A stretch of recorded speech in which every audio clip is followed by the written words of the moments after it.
Salut, bienvenue dans mon garage. Tiens, ça me rappelle quelqu'un ça. Bref, salut à toi Valois si tu passes par là. Aujourd'hui on va parler Kidex. Et je vais vous présenter ma dernière création. Un étui pour mon couteau. Donc c'est le couteau Bako Laplander. C'est ni plus ni moins qu'un Mora compagnon la Minox qui a été rebadgé Bako Laplander si j'ai bien compris. On va retrouver le même type de lame, le même type de manche avec juste un grip légèrement différent. Et le logo Bako à la place du logo Mora. Alors cet étui, il remplace l'étui d'origine. Désolé, j'ai pas retiré les morceaux de chambre à air parce que surtout celui-là, je m'en suis vu pour le mettre. Donc je voulais pas le retirer. Je vais éviter de m'étouffer pendant la vidéo. Donc ça, comme je le disais, c'est l'étui d'origine. Il pèse un peu moins de 50 grammes. L'étui que j'ai fait à vide, sans couteau, sans tout ce qu'il y a à l'intérieur, pèse 150 grammes environ. Et avec le couteau, le Firesteel et son grattoir. Dans la pochette, un bon morceau de bois gras, un briquet bic, gros modèle, entouré de duct tape. Une pierre à affûter de mon kit Lansky, celle qui a un grain 600 et une petite bougie chauffe-plat. Voilà, on arrive à un poids un peu en dessous de 450 grammes. Donc pour l'étui total tel qu'il est présenté là.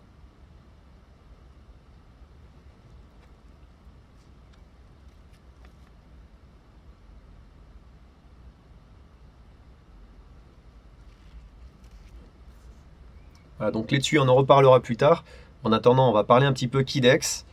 Alors le Kidex, qu'est-ce que c'est?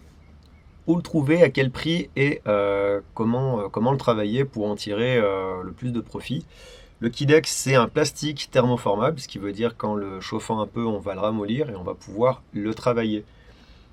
Le Kidex, ça peut se présenter sous cette forme. Donc là, on a une feuille de Kidex au format A4. On a un côté granuleux, un côté lisse. On peut le voir avec la lumière de mon atelier, c'est brillant. L'autre côté capte la lumière sans plus.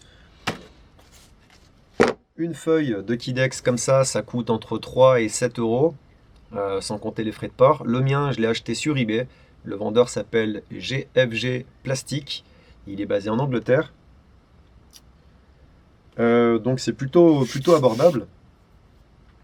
Facile à travailler, durable.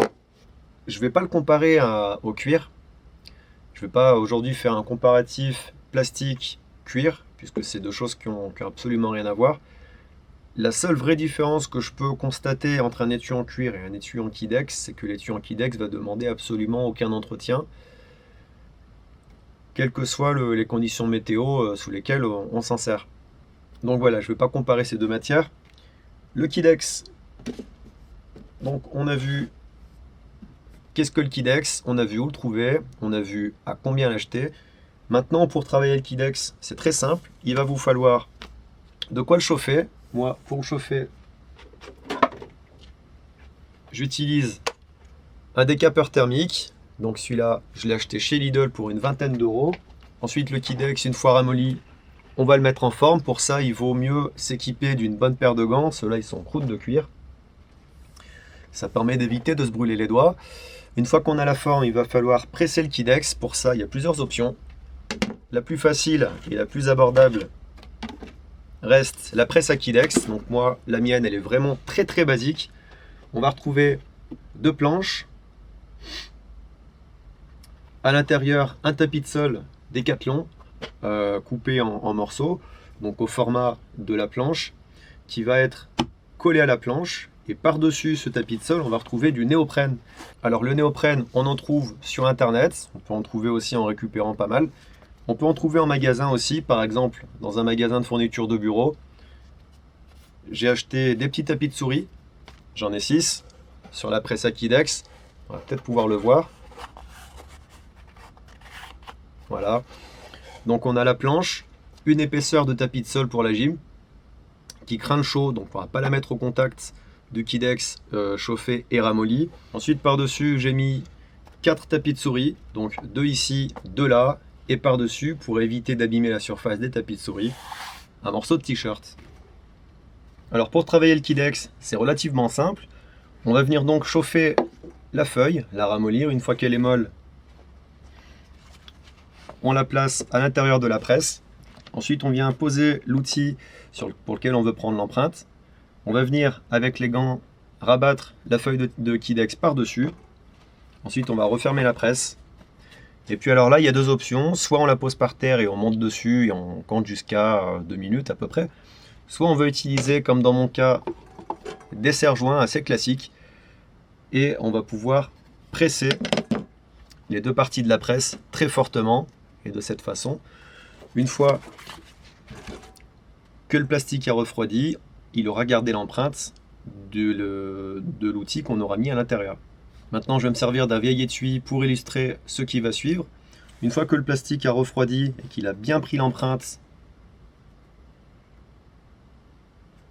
de l'outil qui est à l'intérieur, on va venir découper, dans mon cas, à la cisaille, grossièrement la forme de l'étui. Ensuite, avec une râpe, je commence les finitions.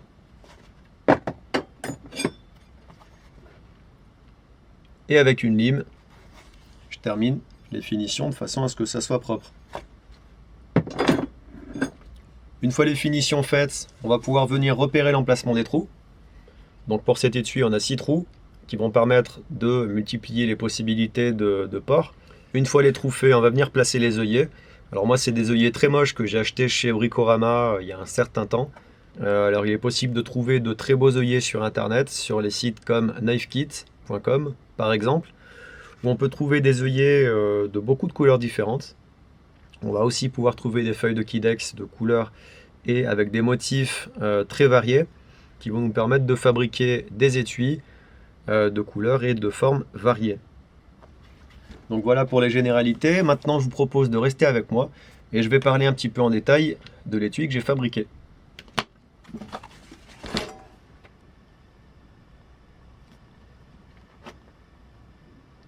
Donc voilà l'étui démonté avec le kit qu'il contient.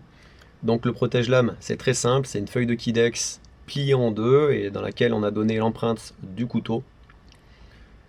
Donc moi je l'ai voulu simple cet élément, je l'ai voulu simple, compact, très fin et léger, puisque je veux pouvoir m'en servir quand j'utilise mon chest pack. Je veux pouvoir ranger le couteau dans le chest pack uniquement avec son protège-lame. En revanche, dans le sac à dos, j'ai les autres éléments. Le support à Firesteel, le support pour pouvoir le porter à la ceinture et la pochette, la petite pochette molly, de façon à pouvoir porter le couteau dans son étui à la ceinture. Alors ce protège-lame, il est assez basique. On va retrouver 2 trous de fixation ici, 2 trous ici qui vont permettre le port du couteau autour du cou. On va aussi retrouver un trou ici. Alors au début, je m'étais inspiré d'un étui de couteau fabriqué par Sacha Thiel, coutelier français, pour avoir un trou qui va permettre à la lame de sécher si je m'en sers par temps pluvieux. Au final, il s'avère que le trou tombe exactement sur le tranchant. Donc je ne sais pas si c'est un bien ou un mal. Pour l'instant, j'ai encore pas eu de problème. Donc on verra. Ensuite, au bout de l'étui, on va retrouver un trou ici qui permet aussi la circulation de l'air, que j'ai fait simplement en chauffant l'étui en faisant passer un tournevis cruciforme.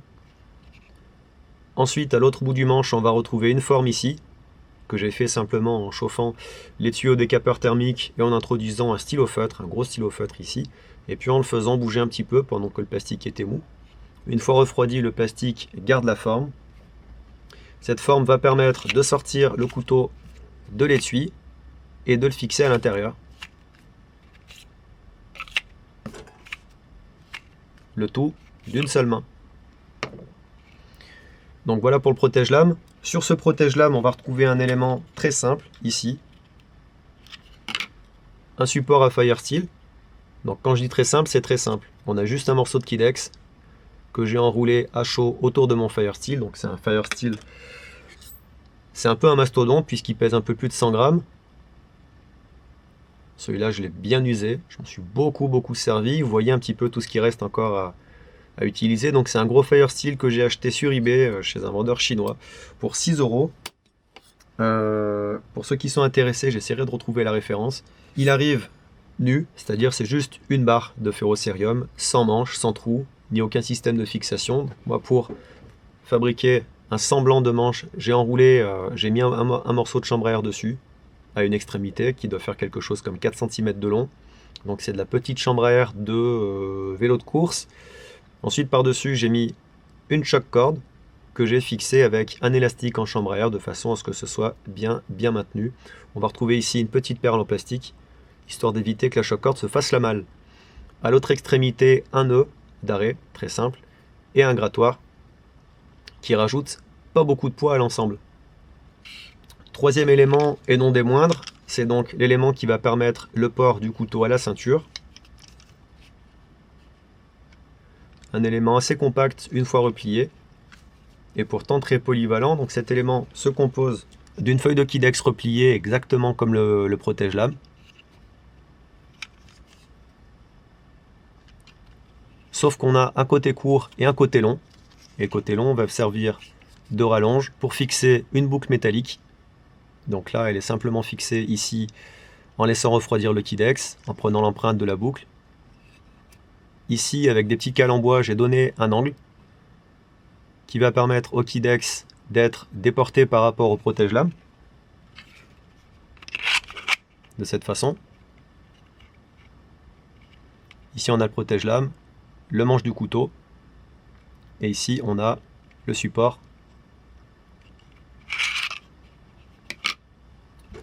Ensuite, de l'autre côté de la boucle métallique, on va retrouver une pièce en Kydex doublée, c'est-à-dire 2 épaisseurs, qui est fixée d'un côté avec 2 œillets et de l'autre côté avec une vis, une rondelle, et qui va permettre la fixation d'une boucle métallique et d'un passant de ceinture fait maison, composé d'une sangle en nylon et de 2 morceaux de velcro. Donc là, rien de bien compliqué. Ces deux éléments-là, celui-là et celui-là, passent derrière la ceinture. Cet élément reste devant la ceinture. On fait passer la ceinture ici comme ça, et on va venir refermer le velcro par-dessus. Donc rien de bien sorcier. Alors grâce à ce large passant de ceinture, on va pouvoir aussi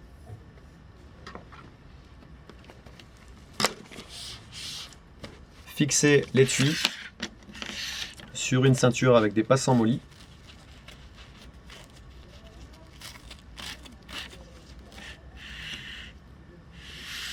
Voilà, tout simplement.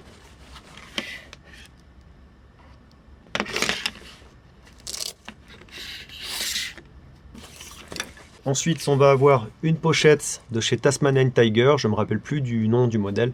C'est une pochette très basique. J'ai rajouté une petite boucle métallique ici. Derrière, on a un passant molly qui se termine par un bouton pression. Et on va voir pourquoi j'ai fait ici cette forme un petit peu très épaisse ici, alors que le protège-lame rentre sans problème, il nage même à l'intérieur. Il y en a toujours cette grosse dépression là. Donc je vais monter l'étui et puis on verra en détail un petit peu le kit qu'il renferme.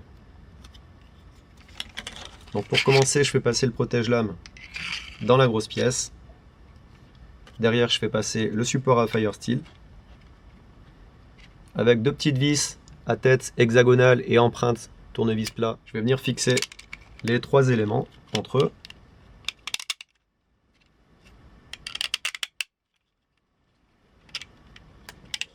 Alors ce qui est intéressant avec ces vis, c'est que on n'a pas besoin d'avoir 2 pinces pour les fixer. Une pince suffit, ça tombe bien puisque j'ai toujours mon multitool avec moi.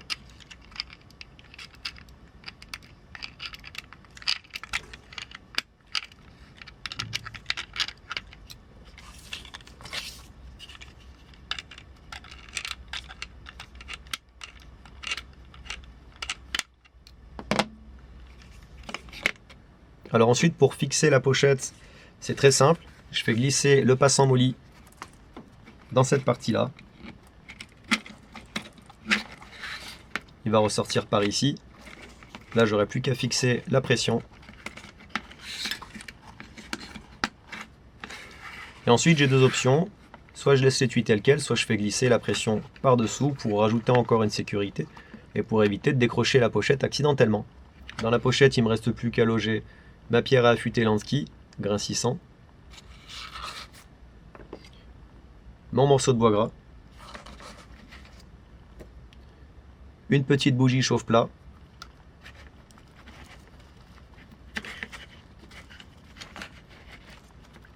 en tassant un petit peu,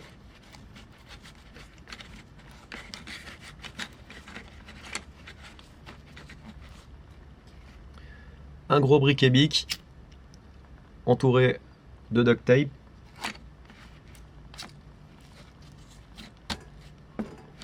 ensuite je viens ranger le fire steel,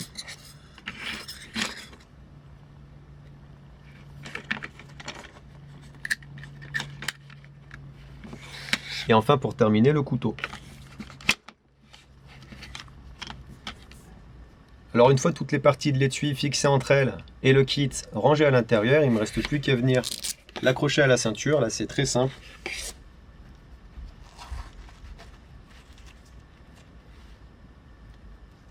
Accroché tel quel, ça ballotte un petit peu, mais rien ne m'empêche, avec les deux petits œillets ici, de venir passer un morceau de corde et accrocher la corde à la cuisse pour rajouter une fixation supplémentaire.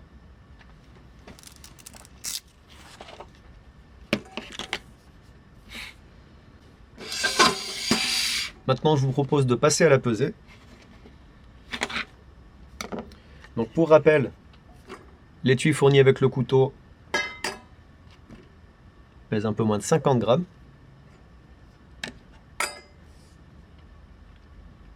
Le couteau pèse un peu moins de 100 grammes.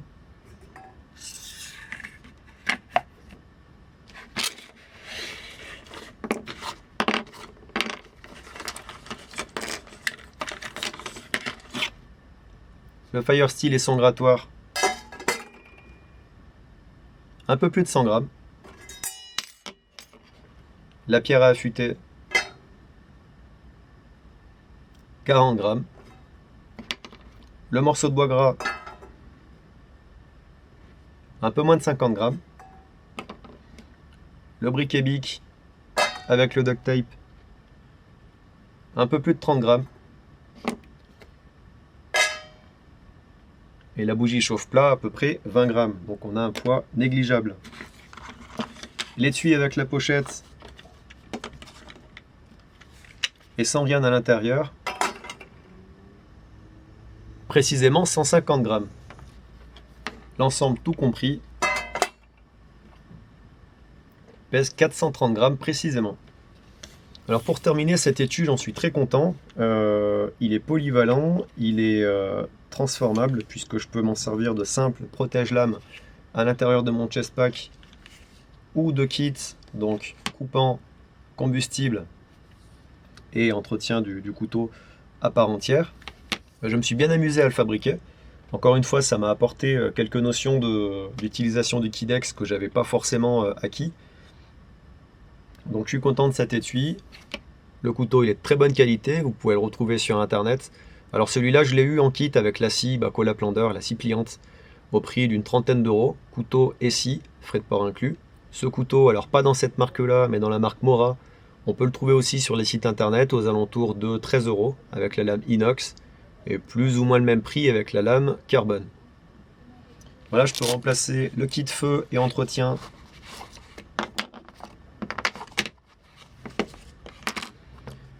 par mon multitool, puisque à la base cette pochette c'est une pochette à multitool. Et comme c'est une pochette qui offre un volume de stockage assez sympa, on peut y loger pas mal de choses. On doit pouvoir y mettre un petit kit de soins minimaliste si on fait l'impasse sur un de ces éléments. Le briquet par exemple, la bougie chauffe-plat. Bien voilà, la vidéo touche à sa fin, j'espère que vous l'aurez apprécié. Comme d'habitude, si vous avez des questions, n'hésitez pas à les poser dans les commentaires, je me ferai un plaisir d'y répondre. Je mettrai pour ceux qui sont intéressés l'endroit où j'ai acheté mon Kydex sur eBay dans la description de la vidéo. Il est maintenant temps pour moi de vous quitter. Comme d'habitude, je vous dis portez-vous bien et à la prochaine. Salut!